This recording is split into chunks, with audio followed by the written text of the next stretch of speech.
how to scan a big drawing like this one at home. So first things first, you are going to need a scanner. It doesn't have to be a really expensive scanner. This was like $80. This is the Epson Perfection V39, and I just got this yesterday. Kind of taught myself how to use it. It was really easy. If you are using a Mac, you will need like a connector that is a USB to, I don't know what you call it, USB-A to USB-C. You will need one of these thingies to connect this particular scanner to your computer, so keep that in mind. So here is what my scanner looks like. You can see it is quite a bit smaller than the drawing I'm about to scan. So I actually ended up scanning this in 6 pieces, and I'll kind of show you how I fit them in the scanner. All right, so open your scanner. And then you are going to take the drawing, and what I did was 2 pieces across the top on either side, 2 pieces across the middle on either side, and then 2 pieces across the bottom. So for the sake of this video, I'm just going to do the 2 pieces on the top and then show you how to stitch those together. So line it up in the corner.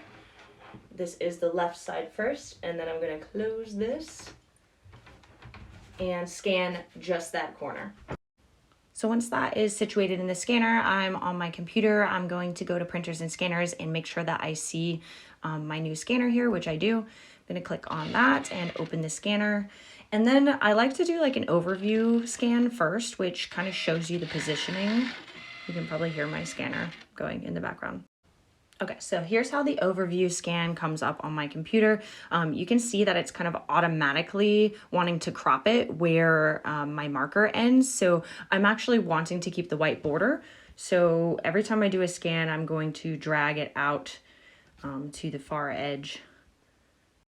Once I have all the edges dragged all the way out, I'm going to go ahead and down at the bottom of my screen, hit scan, and that's going to get me the final scan. I have selected a scan at 600 DPI just because that's what I like to do. You can also scan at 300 DPI, and that is supposedly fine for printing. All right, so now we're going to repeat that process on the opposite corner. So I'm going to flip my scanner around and then put the opposite corner, align everything, and go ahead and close that. I don't like too much of the paper hanging off my desk. I have like limited office space, so just try to move it around so that this isn't hanging down too much to damage the drawing. Same thing as before. Once that overview scan is in, I'm going to drag all of the edges out to include the white of the page. All right, and then we hit scan again and wait for that to complete. It does take a second to scan, by the way, so, you know, set aside a little bit of time to do this, especially if your drawing is big and is going to have a lot of different pieces. Okay, so once I have both pieces scanned, what I want to do is open each file in my documents, and then I want to rotate each one until it's in the proper position. And save each one of those. That's just going to make it easier when I go to stitch it together in Photoshop. Once those are turned the right way, you're going to want to go ahead and open Photoshop. If you don't have Photoshop, you'll definitely want it because we're going to use a photo merge feature that makes this really, really easy. So let's open one half of the image here, and then we're just going to go to File, Automate down here. And then we're going to go all the way down the next drop down menu to photo merge. Click on that. So I'm leaving this on the auto setting here. And then for the additional file, we're going to hit browse.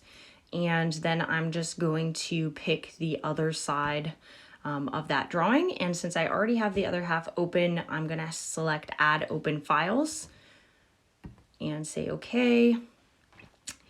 And then click OK up here at the top. And then let it do its thing. And there you go. There is the top third of my drawing. The final drawing ended up looking like this.